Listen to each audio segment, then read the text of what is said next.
नमस्कार, प्रादेशिक समाचार के साथ मैं चंदन कुमार कौंडिल्य। पहले मुख्य समाचार। प्रधानमंत्री नरेंद्र मोदी ने कहा, भारत अब मूक दर्शक बना नहीं रह सकता है, एक मजबूत और शक्तिशाली देश के रूप में उभरना है। राज्यपाल द्रौपदी मुर्मू ने कहा, कला संस्कृति का बंधन व्यक्ति को बेहतर से बेहतरीन बनने की दिशा देता है। झारखंड उच्च न्यायालय में एडीजी अनुराग गुप्ता के खिलाफ दर्ज प्राथमिकी मामले में हुई सुनवाई। राज्य सरकार से 4 सप्ताह में जवाब तलब। और जामताड़ा जिले की पुलिस ने 7 साइबर अपराधियों को किया गिरफ्तार, 12 मोबाइल और 21 सिम बरामद। और अब समाचारों से पहले एक जरूरी संदेश। कोविड-19 महामारी के खिलाफ देश एकजुट होकर लड़ रहा है। आप भी हमारे साथ सुरक्षा और बचाव के 3 आसान एहतियात उपायों का संकल्प लें। मास्क पहने, 2 गज की दूरी है जरूरी, सुरक्षित दूरी बनाए रखें, हाथ और मुंह साफ रखें। और आइए बढ़ते हैं अब समाचारों की ओर। अभी प्रधानमंत्री नरेंद्र मोदी ने वीडियो कॉन्फ्रेंसिंग के माध्यम से विश्व सतत विकास शिखर सम्मेलन 2021 का उद्घाटन किया। इस सम्मेलन का मुख्य विषय है सबके लिए सुरक्षित और संरक्षित पर्यावरण तथा हमारा साझा विषय। इस सम्मेलन में गयाना के राष्ट्रपति doctor Mohamed Irfaan Ali, Papua New Guinea के प्रधानमंत्री जेम्स मारापे, मालदीव के पीपुल्स मजलिस के अध्यक्ष मोहम्मद नशीद, संयुक्त राष्ट्र की उप महासचिव अमीना मोहम्मद और केंद्रीय पर्यावरण वन जलवायु परिवर्तन मंत्री प्रकाश जावड़ेकर ने भी भाग लिया। इस अवसर पर प्रधानमंत्री ने कहा कि जलवायु न्याय के माध्यम से ही जलवायु परिवर्तन से लड़ा जा सकता है। वहीं प्रधानमंत्री नरेंद्र मोदी ने आज कहा कि कोविड पश्चात एक नई विश्व व्यवस्था को आकार दिया जा रहा है और यह भारत के लोगों को तय करना है कि वे इस नई विश्व व्यवस्था को बनाने का नेतृत्व करना चाहते हैं या नहीं। उन्होंने कहा कि भारत वैश्विक महामारी के समय उभरा और आत्मनिर्भर बना। उपराष्ट्रपति के अभिभाषण पर लोकसभा में धन्यवाद प्रस्ताव पर चर्चा में जवाब देते हुए प्रधानमंत्री ने कहा कि भारत अब मूक दर्शक बना नहीं रह सकता है, उसे एक मजबूत और शक्तिशाली देश के रूप में उभरना होगा। प्रधानमंत्री ने कहा कि कोविड महामारी के बाद के समय में विश्व में अलग अलग तरह के रुझान सामने आ रहे हैं। उन्होंने जोर देकर कहा कि यही वजह है कि भारत आत्मनिर्भर भारत के निर्माण की दिशा में काम कर रहा है। प्रधानमंत्री ने डॉक्टरों, नर्सों, कोरोना योद्धाओं का आभार व्यक्त करते हुए उन्हें भारत की दैवीय शक्ति बताया, जिसने वैश्विक महामारी के समय देश को मजबूती प्रदान की। श्री मोदी ने लोकसभा की चर्चा में बड़ी संख्या में शामिल होने वाली महिला सांसदों को धन्यवाद दिया। वहीं श्री मोदी ने कहा कि राष्ट्रपति रामनाथ कोविंद के संबोधन में भारत में संकल्प की शक्ति को सामने रखा और उनके शब्दों ने भारत के लोगों में विश्वास की भावना को बढ़ाया। जब तक हम निवेश नहीं लाएंगे, जब तक हम हमारी खेती को आधुनिक नहीं करेंगे, हम जब तक छोटे से छोटे किसान की भलाई के लिए व्यवस्थाएं विकसित नहीं करेंगे, हम देश के एग्रीकल्चर सेक्टर को ताकतवर नहीं बना सकते हैं। और इसलिए हमारा किसान आत्मनिर्भर बने, उसको अपनी उपज बेचने की आजादी मिले, उस दिशा में हमने काम करने की आवश्यकता है। और हमारा किसान सिर्फ गेहूं और चावल वहां सीमित रहे, उससे भी बात बनने वाली नहीं है। दुनिया में मार्केट क्या है, आज उसके रिसर्च हो रहे हैं। उस प्रकार की चीजों का उत्पादन करे और वो चीजें दुनिया के बाजार में बेचे। किसानों को एक बराबरी का प्लेटफॉर्म दे पाए, हम आधुनिक टेक्नोलॉजी दे पाए, उनके अंदर एक नया आत्मविश्वास भर पाए, उस दिशा में सकारात्मक सोच की बहुत आवश्यकता है। राज्य में पिछले 24 घंटे में 61 नए कोरोना संक्रमित मरीज मिले हैं। इसके साथ ही राज्य में कोविड-19 पॉजिटिव मरीजों की संख्या बढ़कर 1,19,116 हो गई है। राज्य में कोरोना संक्रमितों के स्वस्थ होने की दर 98.70% तक जा पहुंची है। स्वास्थ्य विभाग से मिली जानकारी के अनुसार राज्य में अब तक 1,17,574 लोगों ने कोरोना का मात देने में सफलता हासिल की है, जबकि 464 सक्रिय मरीजों का इलाज अब भी विभिन्न कोविड-19 अस्पतालों में चल रहा है। केंद्रीय श्रम मंत्री संतोष गंगवार ने कहा है कि ग्रामीण इलाकों में रोजगार सृजन के लिए आत्मनिर्भर योजना के तहत 27 लाख करोड़ रुपए का पैकेज दिया गया है। आज राज्यसभा में एक प्रश्न के उत्तर में उन्होंने कहा कि देश में 40 करोड़ असंगठित श्रमिक और 10 करोड़ संगठित श्रमिक हैं। उन्होंने बताया कि कोविड के दौरान असंगठित क्षेत्रों से संबद्ध 1 करोड़ श्रमिक अपने राज्यों में चले गए, जबकि उनमें से कई वापस लौट आए हैं।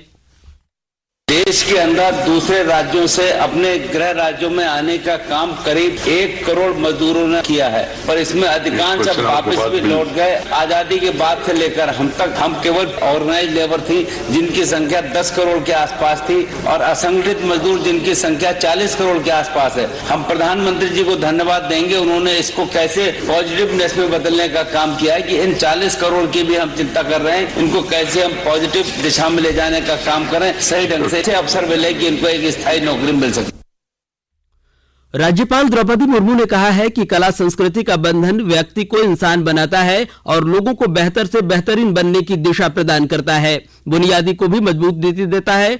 जब लोग अपने सर्वोत्तम को साझा करते हैं तभी उसका विस्तार भी होता है। विस्तार ही विकास है, इसी विकास को गति देना समय की मांग है।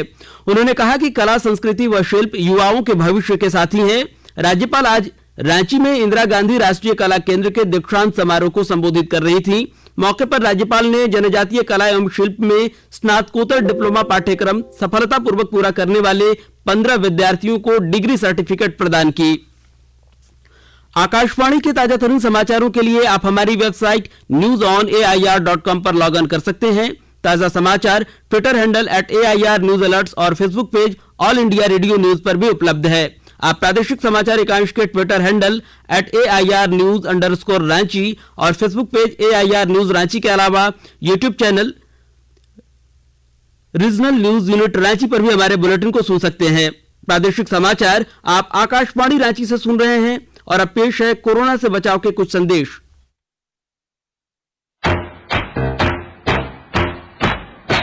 चलो मिलकर एक शुरुआत करें, चलो एक फैसला आज करें, मास्क नहीं तो टोकेंगे, कोरोना को रोकेंगे, चलो एक वादा करते हैं, चलो एक वादा करते हैं, मास्क नहीं तो टोकेंगे, कोरोना को रोकेंगे। भारत सरकार द्वारा जनहित में जारी। कोविड-19 से बचाव और सुरक्षित रहने के 3 उपाय। मास्क लगाएं, 2 गज दूरी है जरूरी, सुरक्षित दूरी रखें, हाथ और मुंह साफ रखें। प्रादेशिक समाचार में आपका एक बार फिर से स्वागत है। झारखंड उच्च न्यायालय में राज्यसभा चुनाव मामले से जुड़े एडीजी अनुराग गुप्ता के खिलाफ दर्ज प्राथमिकी के मामले में आज सुनवाई हुई। उच्च न्यायालय के न्यायाधीश न्यायमूर्ति आनंद सेन की अदालत ने इस मामले में राज्य सरकार से 4 सप्ताह में जवाब मांगा है।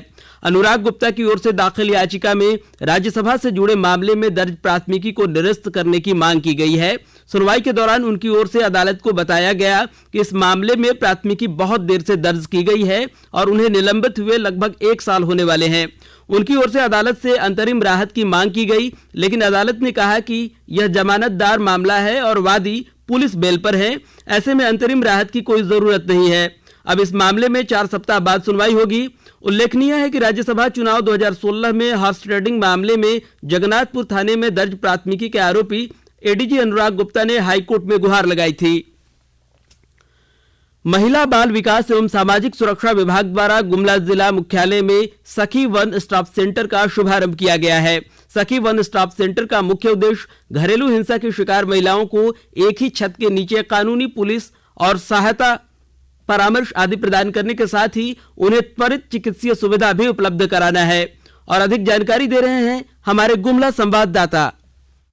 महिला बाल विकास एवं सामाजिक सुरक्षा विभाग के द्वारा गुमला जिला मुख्यालय में सखी वन स्टॉप सेंटर का शुभारंभ किया गया है। सखी वन स्टॉप सेंटर का मुख्य उद्देश्य 18 से अधिक आयु वाली वैसी घरेलू महिलाएं जो घरेलू हिंसा, शारीरिक एवं मानसिक उत्पीड़न की शिकार हैं, उन्हें एक ही छत के नीचे निजी एवं सार्वजनिक दोनों जगहों पर चिकित्सीय, कानूनी एवं पुलिस सहायता एवं परामर्श प्रदान करने के साथ ही उन्हें त्वरित चिकित्सीय सुविधा भी उपलब्ध कराना है। इसके साथ ही सखी वन स्टॉप सेंटर में इन महिलाओं को 5 दिनों का आश्रय भी प्रदान किया जाएगा। सेंटर को लेकर गुमला उपायुक्त शिशिर कुमार सिन्हा ने बताया कि पीड़ित महिलाओं को परामर्श सहित त्वरित चिकित्सीय सुविधा प्रदान करने के लिए सखी वन स्टॉप सेंटर में चिकित्सीय पदाधिकारी, पुलिस पदाधिकारी तथा कानूनी परामर्श प्रदान करने के लिए न्यायिक पदाधिकारी की प्रतिनियुक्ति की गई है, जो निरंतर पीड़ित महिलाओं को सहायता प्रदान करने की दिशा में कार्य करेंगे। नरेश कुमार, आकाशवाणी समाचार, गुमला।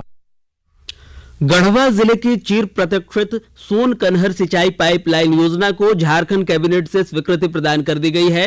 इस योजना से गढ़वा जिले के 16 प्रखंडों के 15,000 हेक्टेयर भूमि में सिंचाई सुविधा उपलब्ध हो जाएगी। साथ ही 4 लाख की आबादी को शुद्ध पेयजल भी उपलब्ध हो जाएगा। और अधिक जानकारी दे रहे हैं हमारे गढ़वा संवाददाता।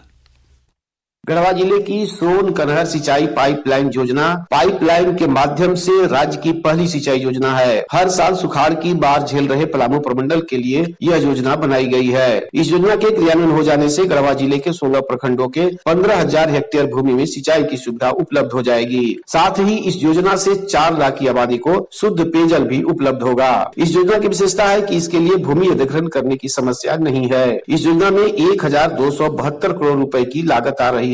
इसमें सोन और कन्हर नदी से लिफ्ट कर अंडरग्राउंड 900 मिलीमीटर चौड़ा मुख्य पाइपलाइन जिले में 271 किलोमीटर लंबा बिछाया जाएगा। इस पाइपलाइन के माध्यम से जिले के 360 जलाशयों में भी पानी भरा जाएगा। इससे जिले में सिंचाई सुविधा के साथ ही शुद्ध पेयजल की सुविधा भी उपलब्ध हो जाएगी। इस योजना का कैबिनेट से स्वीकृति मिलने के साथ ही इसे धरातल पर शीघ्र उतरने की संभावना बनती दिख रही है। विनोद कुमार पाठक, आकाशवाणी समाचार, गढ़वा। जामताड़ा जिले के करमाटांड़ थाना अंतर्गत रिंगो चिंगो गांव से पुलिस ने छापेमारी कर 7 साइबर अपराधियों को गिरफ्तार करने में सफलता हासिल की है। इन अपराधियों के पास से 12 सेट मोबाइल और विभिन्न कंपनियों की 21 सिम बरामद किए गए हैं। जिले के पुलिस अधीक्षक दीपक कुमार सिन्हा ने बताया कि गिरफ्तार 7 अपराधियों में से 5 अपराधी राज्य के बाहर काम करते थे। लॉकडाउन के दौरान इन लोगों ने अपने घर वापस लौटकर साइबर क्राइम से जुड़ गए। इन सभी को आज न्यायालय में पेश करने के बाद न्यायिक हिरासत में जेल भेज दिया गया है। हजारीबाग जिला मुख्यालय से करीब 14 किलोमीटर दूर स्थित बहुरनपुर में एक बार फिर संभावित बौद्ध स्तूप की खुदाई का काम भारतीय पुरातत्व विभाग ने शुरू किया है। दर्जनों मजदूर स्थल की खुदाई में लग गए हैं। भारतीय पुरातत्व विभाग के पदाधिकारी वीरेंद्र कुमार ने बताया कि पूर्व में भी इसकी खुदाई हुई थी और बौद्ध स्तूप के कई अवशेष यहां मिले हैं। उन्होंने इस स्थल की खुदाई होने से आने वाले समय में इस क्षेत्र के विकास होने से इतिहास के बारे में जानकारी मिलने की संभावना जताई है। इस बार हम लोगों ने 31 जनवरी से पुनः खुदाई प्रारंभ किया है इस स्थल की। ये एक बुद्धिस्ट इम्पोर्टेंस का स्थल है, क्योंकि जिस तरीके के हमें यहाँ से लास्ट ईयर फाइंडिंग हुई है, यहाँ पे महत्वपूर्ण स्कल्पचर्स मिले हैं जिसमें जो बुद्धिस्ट एफिनिटी के हैं, तो आसानी से कहा जा सकता है कि बुद्धिस्ट सेटलमेंट रहा है एरिया। उसी के कंटिन्यूएशन में उसकी और अधिक ऐतिहासिकता को जानने के लिए हम लोगों ने पुनः यहाँ पे एक्सकेवेशन डॉक्टर राजेंद्र देवरी जी के निर्देशन में पुनः प्रारंभ किया है। भारत रत्न से सम्मानित शास्त्रीय गायक पंडित भीमसेन जोशी का जन्म शताब्दी वर्ष मनाया जा रहा है। इसके उपलक्ष्य में देश में कई कार्यक्रम आयोजित किए जा रहे हैं। हिंदुस्तानी शास्त्रीय संगीत के पंडित भीमसेन जोशी की भावपूर्ण ख्याल गायकी, भजन और अभंगों से श्रोता सम्मोहित हो जाते थे। जो भजे हरि को सदा सोई परम पद पावेगा, सोई परम पद पावेगा। जो भजे हरि को सदा जो भजे हरि।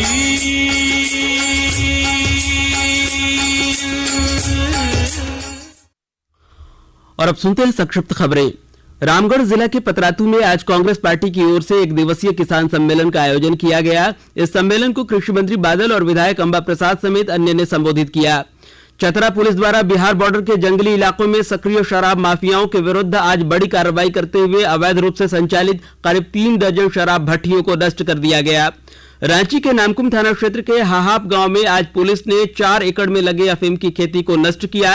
लातेहार जिले के बालूमाथ थाना क्षेत्र से उग्रवादी संगठन टीएसपीएससी का सब जोनल कमांडर रविकांत गंजू को पुलिस ने गिरफ्तार किया और उसकी निशानदेही पर हथियारों का जखीरा बरामद किया।